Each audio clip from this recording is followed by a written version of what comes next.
All right, as we continue to break down Trump's 2019 budget proposal, I'm now joined by Adam Hughes, who is the Public Sector Director of Marketing and Government Affairs with Grant Thornton, and a former government employee as well. How you doing today, Adam? I'm doing great, Aaron. How are you? Doing well. So before you worked with the CIO Council, you were based out of GSA, right? That's right. Worked at GSA supporting the Federal CIO Council and the Federal Chief Information Officer at OMB. So looking at this budget, there was a lot of stuff in there for GSA, and a lot of that stuff for GSA is going to ripple out beyond the agency to all of government. Taking a look at it, what did you see in that budget that interested you? A couple of things jumped out immediately. One is the funds in the budget for basically setting up the Modernizing Act. I think it's good that the president and the administration are saying, we want to make sure that we have funds in place to make this happen. I think that was one of the big criticisms of the bill before it became a law. It doesn't mean that Congress is going to approve it, but I do think given the bipartisan support for the enactment of the law, it certainly increases its chances. And I think it gives an opportunity for the government to really be able to focus on implementing it the right way, to set up some structures within the executive branch that can really help CIOs and agency IT leaders move the ball forward, kind of really enact what the law was intending to do. Mm-hmm. Before there was a law, there was a proposal from then President Obama, and he wanted to see a fund at $3.1 billion. Then we saw last year the Trump administration put in a request for $250 million. Now we see the request at 210. 210. Yep. Yeah, do you think it's that Congress is more likely to do 210? Do you think that might go up? That might go down? What's your read? Well, I mean, it'll be interesting to see how this fits in with the two-year budget agreement that recently passed, right? Figuring out what that top level appropriations number, how that translates into individual appropriations bills for the rest of this fiscal year and next fiscal year is really the job of Congress right now. They've got a lot of leeway in the discretionary number on the non-defense side. I think 210 is probably pretty doable because of that. But then it comes down to all the levers and the different forces within Congress, in the House and the Senate, about who's going to want. Is that too much for others? What does that have to be bargained with within the bill for GSA to say that can actually pass? I think it would be nice if it was bigger. Even Aaron, even when it was 3.1 billion, there was a lot of chatter about that's not really enough. So I think that's going to be one of the things that you're going to run up against is, all right, 210 million, that you can run, a couple of pilot projects. You can fund one thing at DoD. But that's, beyond that, I'm not sure it's really pushing the kind of transformative change that we need in IT. I think one of the other things, and the law doesn't actually address this either, is nothing actually changes the underlying structural problems with the way that IT is funded in the federal government right now. It's an inhibitor for doing real shared services across agency silos. It makes it difficult to coordinate even within agencies because of needing to make sure you're not in violation of the Anti-Deficiency Act. There's a whole host of problems structurally in the way things are funded. So even if it was $30 billion, we would still be running up into some of those problems in really making kind of holistic change in the way we do IT in the federal government. You mentioned shared services. There's shared services, a few other things in the budget that look to maybe fix some of these acquisition issues. Did you see anything in there that gave you any hope that we might be moving in the right direction? So, a lot of it is, I don't want to say it's rehashing old ideas. A lot of these are good ideas that just haven't gotten kind of over the hurdle to get enacted fully. At least we didn't lose those good ideas, right? Right. No, exactly. I did like that they had, it was at the end, but they had a section in there on category management. I think that's very positive. I think that's really trying to bring together acquisition and IT and other communities on the management side in government to make sure that you're leveraging the buying power of the government. I think that's one way in which you can kind of get around some of those structural imbalances. You need to have people jump in with both feet, though. I think, efforts in the past, they've gone under a variety of different names. One of the key issues with having those work as well as they did is that they didn't get the full buying power of the government because they had certain groups or certain agencies that didn't participate.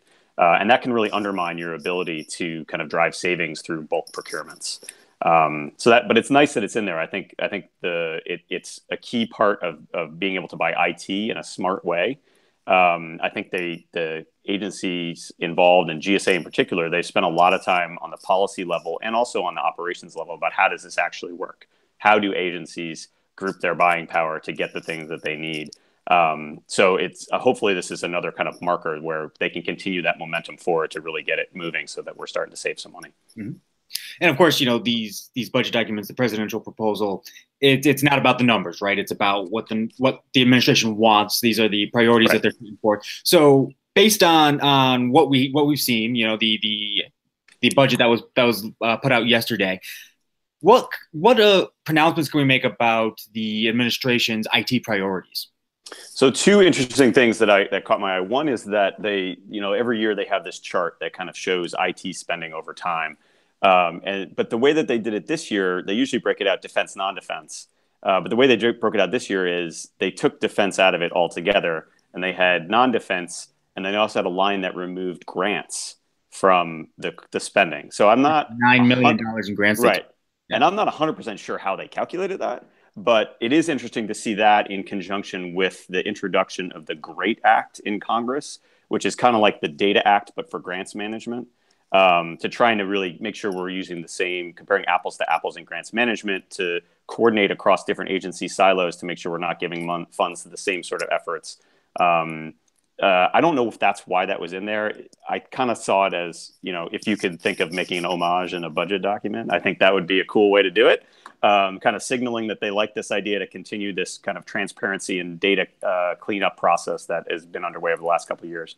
That was one. The second thing that I thought was kind of interesting was that they had a section on collaboration tools and email, which I think that's important. I was surprised that it was in there. And they talked about lack of video conferencing, the lack of kind of collaborative online tools that make use of new technology, not even new technologies anymore, like cloud environments where you can be in one space and editing the document at the same time.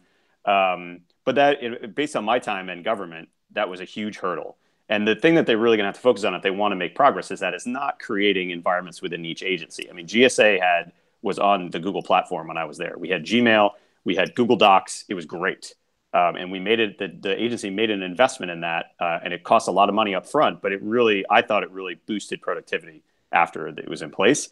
But how does GSA share a Google Doc with the Commerce Department if they're not on Google? That's the real challenge, is going back to that kind of the structure of the federal government. How do you get collaboration across agencies so that information and best practices can more easily be shared, and programs can work? If we're trying to create these cost pools, to have working capital funds where people can be buying things, but you can't share things between two agencies within the Commerce Department. That's just that every time you're trying to work on stuff together is a huge headache. So I love that was in there. I don't know what that means. I don't know if there's going to be, an increased focus of that. I don't know if CIOs are going to look at that and be like, oh, well, now I have a little bit of momentum to run with this because I want to create a new product or a new platform for people to collaborate on. But I did notice that it's something that was certainly not in previous budget documents. Excellent. Yeah, that is interesting. And especially because email for most people, everybody just thinks, oh, email, it's such a simple thing. You Right. get an email account, you move on, but never Well, that I mean, simple. and I'd like to see, I'm personally, I'd like to see us move beyond things like email, right? So how do new communications tools like Slack, Google Hangouts, other things like that really kind of focus on putting people together in the right place at the right time to make a decision? How are those leveraged in a space where not only does technology sometimes lag behind, but the cultural changes are not in place there? That kind of, I think I saw a lot of this at GSA, but working with other agencies, it's not always there. The entrepreneurial spirit of we are empowered to go out and make these sorts of changes and try new things to see if they work well. It's definitely starting to catch on more. I think the focus on digital services of the last few years from the Obama administration and now also in the Trump administration is helping a lot.